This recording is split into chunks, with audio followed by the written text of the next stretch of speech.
to the horse people, this is a time to actually get out and get away from your job and actually have some time off that you can actually forget you have a job and enjoy life. On a sunny September morning in Yankton, wagons of all shapes and sizes started the first leg of a 250-mile journey, a journey that would end in Pierre.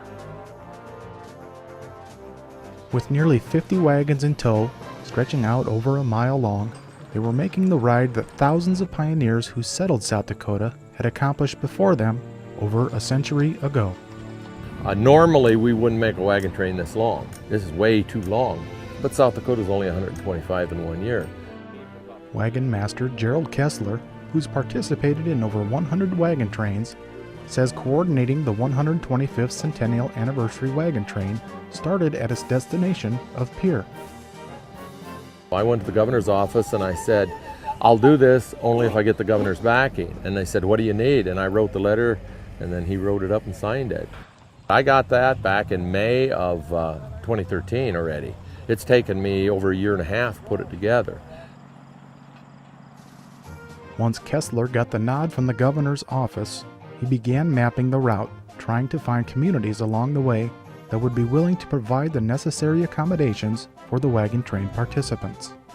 And I found out it was the other way around. They all wanted to put up with me, and I said, well, we got to get through. Many of the communities along the trail provided meals as well as evening activities for the folks on the commemorative wagon train, giving them a warm welcome as they passed on through. It's like a parade all the way through. There's people at every intersection, every crossroad. Oh my, we waved, and it was just fun. Plankington gave me the key to the city last night. I mean, little things like that mean a tremendous amount. People come and go, why do you do it, and how do you do it, and thank you for doing it. We caught up with the wagon train about halfway through their journey just outside of Wessington Springs, a community that was ravaged by a tornado just 3 months earlier on June 18th. From here, it would join up with the Kyle Evans Memorial Trail Ride. Evans was the state troubadour for South Dakota's 100th centennial celebration.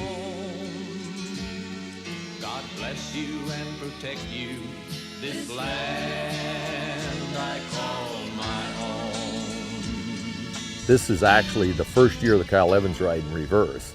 They went from Gan Valley to Wessington Springs the first year, and now we're just going to go Wessington Springs to Gan Valley, same trail and everything. So I've told others, if you can't go on anything else, if you go on this one here, this is some good scenery. Get out in the open where you're not covering gravel road here and there. You go for miles cross country, and it's just out in the open and kind of get away and enjoy it, I guess.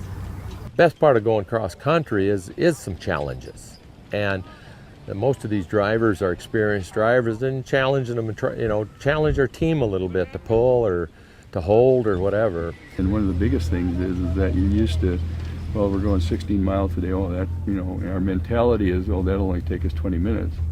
But then you got to sit back and realize that you're going 3 to 4 miles an hour. When you can see something at 2.5 and 3 miles an hour, you truly see it. The farmsteads, the vacant farmsteads, the back roads, And when you see the landmarks coming over the horizon, when you see the city of Springs today, well, that's okay. We're ready to quit and ready to pack it up and take a little break. And tomorrow morning when we see the Crow Lake, we'll be happy there too.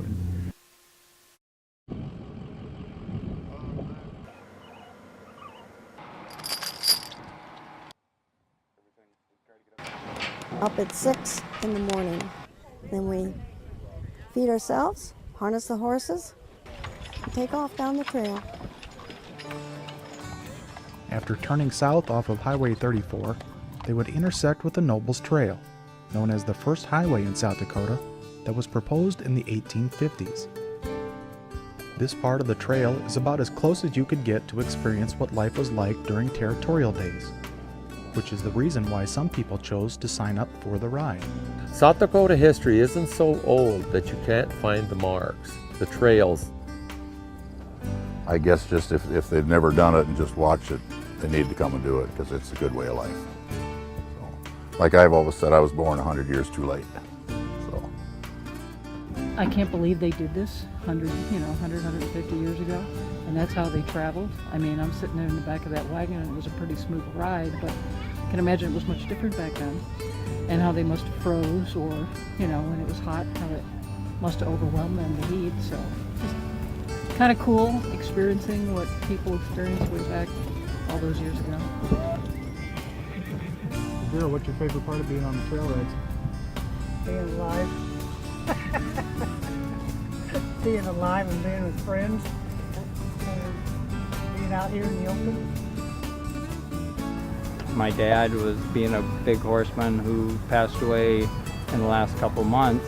He really encouraged doing this, and I guess the ride's kind of for him, but yet it was for me. It's something I planned on for the last year, and kind of set vacation time away strictly for this. And You can take the farm girl into town, but you can't take that out of her.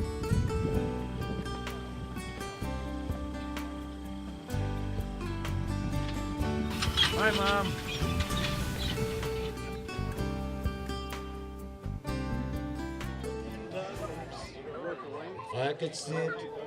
While today's wagon train participants have a little better idea of what obstacles may lay ahead of them over the next ridge than those who settled this land, the fellowship they enjoyed and the stories they shared was reminiscent of a time long ago and an experience they'll cherish forever. Happy birthday, South Dakota.